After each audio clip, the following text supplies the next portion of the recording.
प्रदीप खोका, मैं आज रात तुम्हें बिल्कुल भी सोने नहीं दूंगी। तुम्हें पूरी रात मेरे साथ काम करना होगा।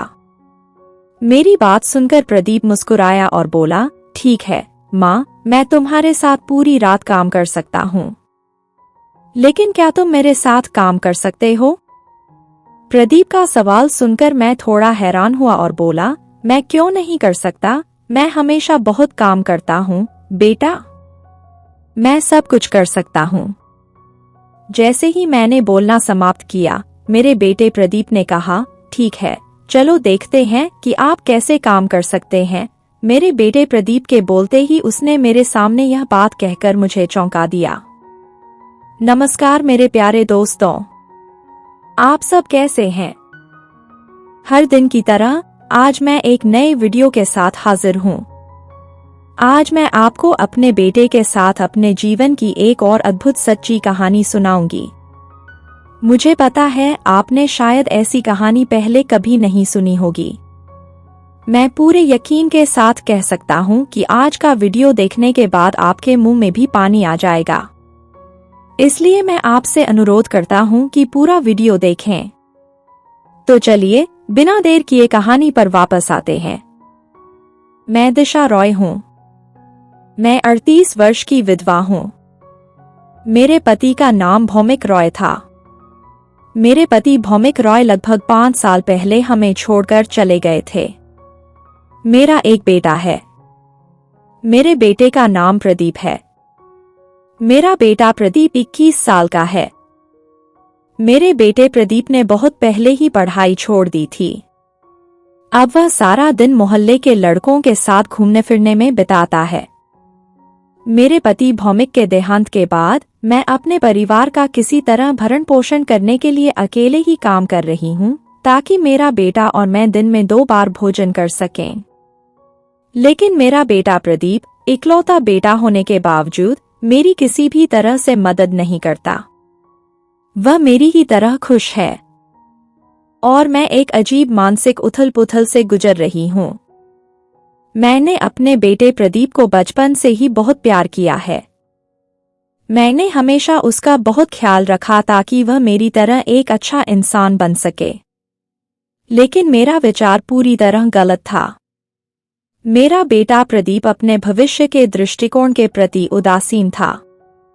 मैं एक महिला हूँ।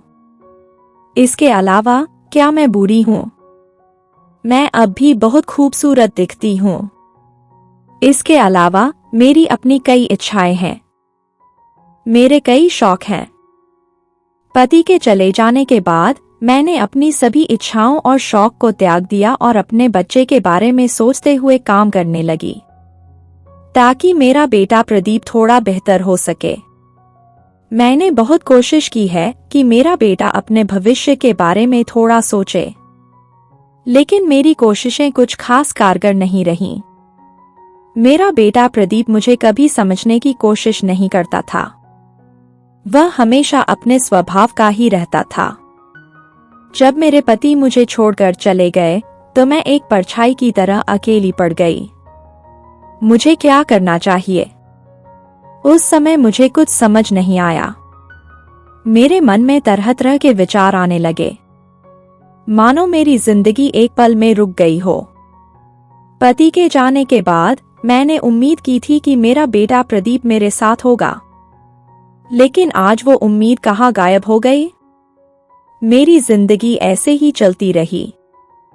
हर दिन की तरह मैंने आज भी अपना काम खत्म किया और शाम को घर लौटने लगी। मेरे घर से मेरे दफ्तर की दूरी ज्यादा नहीं है। मैं दफ्तर से घर तक लगभग 15 मिनट में पैदल जा सकती हूँ। तो आज मैं फिर से पैदल घर जा रहा था। लगभग 10 मिनट चलने के बाद अचानक मेरी नजर सड़क के किनारे खड़े कुछ लड़कों पर पड़ी। जब मैंने ध्यान से देखा तो मुझे अपने बेटे प्रदीप की झलक दिखी। प्रदीप को देखते ही मैं एकदम थम गया।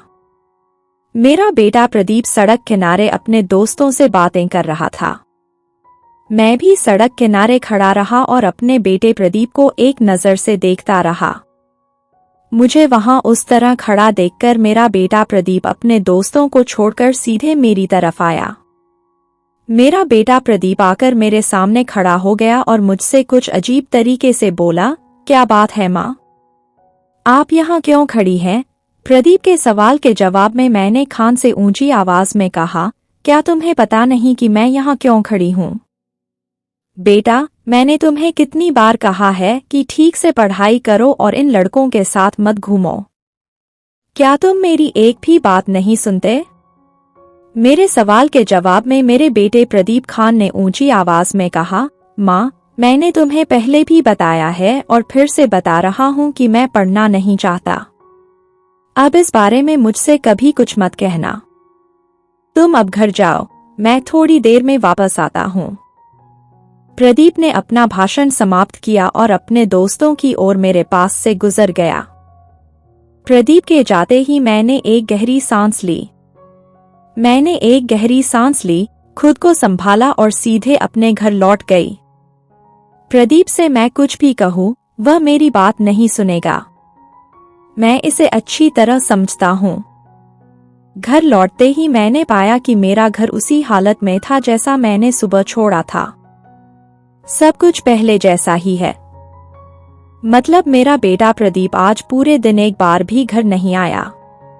घर की हालत देखकर मैंने आह भरी।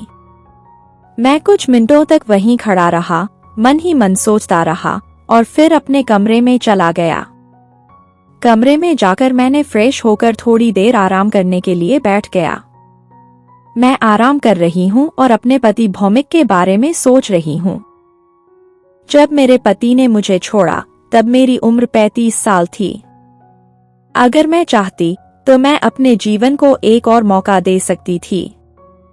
जब मैं दफ्तर में काम नहीं कर रही थी तो कई लोगों ने मुझे नई शुरुआत करने की सलाह दी।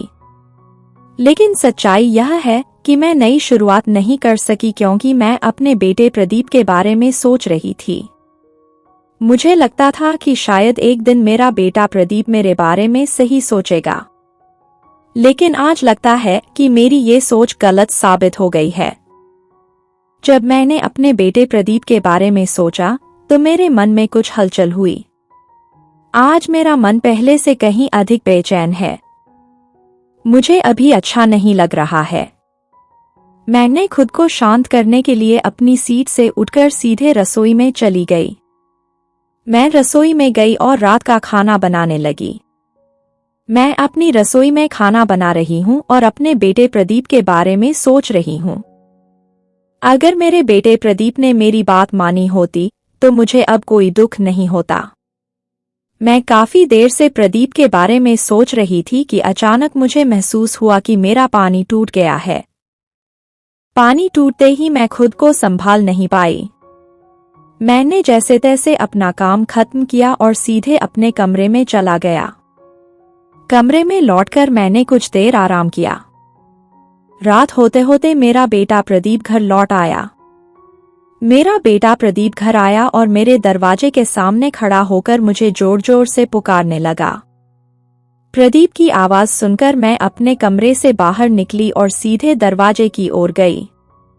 मैं अपने घर के दरवाजे के सामने खड़ा था और जैसे ही मैंने दरवाजा खोला, मैंने देखा कि मेरा बेटा प्रदीप दरवाजे के दूसरी तरफ खड़ा है। मैंने अपने बेटे प्रदीप की आंखों में देखा तो मैं आश्चर्यचकित रह गया। मेरे बेटे प्रदीप की आंखें पूरी तरह लाल हैं। मैंने अपने बेटे प्रदीप की आंखों को देखा और आश्चर्यचकित रह गई। मैंने उत्सुकता भरे स्वर में प्रदीप से पूछा, खोका, तुम्हारी आंखें इतनी लाल क्यों हैं? तुम्हें क्या हुआ? तुम ठीक हो ना, खोका? मेरे बेटे प्रदीप ने मेरे सवाल के जवाब में कुछ नहीं कहा। प्रदीप ने मुझे अजीब नजरों से देखा और भारी आवाज में कहा, मैं ठीक हूँ और तुम्हें मेरे बारे में ज्यादा चिंता करने की जरूरत नहीं है। प्रदीप की बात सुनकर मैंने कहा, अगर मैं तुम्हारी चिंता नहीं करूंगी तो कौन करेगा? तुम मेरे इकलौते बेटे हो। मैं तुम्हारी माँ हूँ। अगर मैं तुम्हारी चिंता नहीं करूंगी तो कौन करेगा? मेरी बातें सुनकर प्रदीप ने कुछ नहीं कहा। प्रदीप मुझसे दूर हटकर अपने घर की ओर चलने लगा। मेरा बेटा प्रदीप अपने घर की ओर जा रहा है और मैं उसे जाते हुए देख रही हूँ। मुझे सच में नहीं पता कि मेरा बेटा प्रदीप इस तरह क्यों बदल गया है। मेरा बेटा प्रदीप पहले ऐसा नहीं था। मैं वहीं खड़ा रहा और मन ही मन अपने बेटे प्रदीप के बारे में सोचने लगा। मैं वहां 1 मिनट तक खड़ी रही और फिर सीधे अपने बेटे प्रदीप के कमरे में चली गई। जैसे ही मैं अपने बेटे प्रदीप के कमरे के सामने पहुंची, मैंने देखा कि प्रदीप अपने कमरे में बिस्तर पर लेटा हुआ है। अपने बेटे प्रदीप को उसके कमरे में बिस्तर पर उस हालत में लेटा देखकर मैं खुद को संभाल नहीं पाई। मेरे मन में कुछ अजीब सा हलचल हुई। चाहे मैं कुछ भी कह लूं, प्रदीप मेरा इकलौता बेटा था। यह स्वाभाविक था कि प्रदीप के प्रति मेरे मन में एक विशेष आकर्षण था। प्रदीप के कमरे के दरवाजे के सामने कुछ देर खड़े रहने के बाद मैं अपने बेटे प्रदीप के कमरे में चली गई। मैं अपने बेटे प्रदीप के कमरे में दाखिल हुआ, उसकी ओर बढ़ा, उसके बगल में बैठ गया और धीरे से अपना हाथ उसके सिर पर रखकर उसे सहलाने लगा। जब मैं अपने बेटे प्रदीप के सिर पर धीरे से हाथ फेर रही थी, तभी प्रदीप ने अचानक अपनी आंखें खोली और मेरी तरफ देखा। प्रदीप ने मुझे अपने बगल में देखा और कुछ नहीं बोला। प्रदीप पूरी खामोशी से मुझे घूर रहा था। प्रदीप की निगाहों ने मेरे मन में एक अजीब सी अनुभूति पैदा कर दी। जैसे ही मैंने अपने मन में बदलाव महसूस किया, मैंने अपने बेटे प्रदीप से अपनी निगाहें हटा लीं। प्रदीप से नजरें हटाते हुए भी मैंने अपने बेटे के सिर से हाथ नहीं हटाया। मैंने प्रदीप के सिर पर हाथ फेरना शुरू कर दिया। प्रदीप और मैं चुप थे। कमरे में एक अजीब सी खामोशी छा रही थी। कुछ देर चुप रहने के बाद मेरे बेटे प्रदीप ने धीमी आवाज में मुझसे कहा, माँ, आप बहुत दुखी हैं क्योंकि मैं आपकी बात नहीं सुनता, है ना? अपने बेटे प्रदीप की बातें सुनकर मैंने आह भरी और कहा, नहीं मेरे बेटे, अगर मैं उदास हो जाऊं तो क्या होगा? तुम मेरी बात कभी नहीं सुनोगे और तुम मेरे विचारों को कभी नहीं समझोगे। तुम्हारे पिता के जाने के बाद से मैं एक सपने की तरह अकेली हो गई हूँ। मेरे बेटे, मेरे सारे सपने तुम्हारे बारे में हैं। अगर तुम मेरे सपनों को पूरा नहीं करोगे, अगर तुम अपने जीवन को खूबसूरती से व्यवस्थित नहीं करोगे, तो फिर क्या होगा मेरे बेटे? मेरे बोलते ही मेरे बेटे प्रदीप ने आह भरी। आज मुझे अपने बेटे प्रदीप में बहुत बदलाव नजर आ रहा है। मेरे बेटे प्रदीप ने मेरी तरफ देखकर गंदी आवाज में कहा, माँ, मैं पढ़ना नहीं चाहता, लेकिन यह सच है, मैं तुम्हारे साथ रहना चाहता हूँ। मैं तुम्हारी मदद करना चाहता हूँ। मैं इस दुनिया की सारी जिम्मेदारियां अपने कंधों पर लेना चाहता हूँ। प्रदीप की ये बातें सुनकर मुझे थोड़ी हैरानी हुई। मेरा बेटा प्रदीप हमेशा अपने दोस्तों के साथ घूमता रहता है। वह इस दुनिया की सारी जिम्मेदारियां अपने कंधों पर कैसे उठाएगा? मैं अपने बेटे प्रदीप के चेहरे को हैरानी से देखता हूँ। मेरे बेटे प्रदीप ने मुझे उस तरह से देखते हुए देखा और मुस्कुराते हुए कहा, माँ, ऐसा लगता है कि आपको मुझ पर भरोसा नहीं है। आप मुझ पर भरोसा कर सकती हैं। मैंने तुमसे वादा किया था कि मैं किसी और दोस्त के साथ समय नहीं बिताऊंगी। लेकिन अपने बेटे प्रदीप की बातें सुनकर मैं खुद को रोक नहीं पाई। यही तो मैं हमेशा से चाहती थी। अपने बेटे की बातें सुनकर मेरे मन में एक दिव्य शांति का अनुभव होने लगा। मैंने अपने बेटे प्रदीप को देखकर मुस्कुराते हुए कहा, बेटा, अगर आज तुमने जो कहा वो सच है, तो मुझसे ज्यादा खुश कोई नहीं होगा। अब तुम आराम करो, रात काफी हो गई है। मैं उठ रहा हूँ। मेरी बात खत्म होते ही मेरा बेटा प्रदीप मेरे बगल से उठ गया। मैं अपने बेटे प्रदीप के पास से उठी और सीधे अपने कमरे में चली गई। कमरे में लौटकर मैं बिस्तर पर बैठ गई और अपने बेटे प्रदीप के बारे में सोचती रही। मैं अपने बेटे प्रदीप और उसकी अस्थियों के बारे में सोच रहा था, इसलिए मैं अपनी सीट से उठा और कुछ देर अपने कमरे में काम करने लगा। मेरा मन अब किसी स्वप्न की तरह बेचैन था। इस अशांत मन को शांत करने के लिए कुछ काम करना जरूरी है। मैंने अपने कमरे में कुछ देर काम किया ताकि मेरा मन शांत हो जाए। सारा काम खत्म करने के बाद मैं तरोताजा होकर सो गया। आज मुझे मन की शांति मिली है और इसी वजह से मैं चैन से सो पाऊंगी। बिस्तर पर लेटते ही मुझे नींद आ गई। अगली सुबह मेरा बेटा प्रदीप उठा और सीधे अपना नया कारोबार शुरू करने के लिए कुछ सामान लेने चला गया। प्रदीप ने बाहर जाने से पहले मुझे बताया था, फिर भी मैंने प्रदीप के बारे में कुछ नहीं सोचा। इसके बजाय मैंने अपने बेटे प्रदीप को प्रोत्साहित किया। अगर वह अभी अपना खुद का व्यवसाय शुरू कर दे तो उसका भविष्य उज्जवल हो जाएगा। रात होते होते अपने कमरे में काफी देर बैठने के बाद मैं अपने बेटे प्रदीप के कमरे में गया। जैसे ही मैं अपने बेटे प्रदीप के घर के सामने पहुंचा, मैंने देखा कि मेरा बेटा प्रदीप अपने कमरे में बैठकर काम कर रहा है। प्रदीप को काम करते देखकर मुझे बहुत खुशी हुई और मैंने मन ही मन सोचा, अगर मैं अभी प्रदीप की मदद करूं तो प्रदीप अपने व्यवसाय पर अधिक ध्यान देगा। मैंने यही सोचा और अपने बेटे प्रदीप की ओर चलकर उससे कहा, प्रदीप खोका, मैं तुम्हें आज रात बिल्कुल भी सोने नहीं दूंगा। तुम्हें पूरी रात मेरे साथ काम करना होगा। मेरी बात सुनकर मेरा बेटा प्रदीप मुस्कुराया और बोला, ठीक है माँ, मैं आपके साथ पूरी रात काम कर सकता हूँ, लेकिन क्या आप मेरे साथ काम कर सकती हैं? प्रदीप का सवाल सुनकर मैं थोड़ा हैरान हुआ और बोला, मैं क्यों नहीं कर सकता, मैं हमेशा बहुत काम करता हूँ बेटा, मैं सब कुछ कर सकता हूँ। जैसे ही मैंने बोलना समाप्त किया, मेरे बेटे प्रदीप ने कहा, ठीक है, चलो देखते हैं कि आप कैसे काम कर सकते हैं। मेरे बेटे प्रदीप के बोलते ही उसने मुझे चौंका दिया और मेरे सामने ही अपनी चीजों से काम करने लगा। प्रदीप के काम शुरू करते ही मैं चैन से नहीं बैठ पाई। मैं अपने बेटे प्रदीप के साथ बैठ गई और उसके काम में उसकी मदद करने लगी। मेरे पति शायद आज यहाँ नहीं होते। अगर वे होते तो शायद मुझे इतनी मेहनत न करनी पड़ती। मुझे अब कोई दुख नहीं होता। लेकिन आज अपने बेटे प्रदीप को देखकर मुझे लगता है कि मेरे सारे दुख दूर हो जाएंगे। फिर क्या?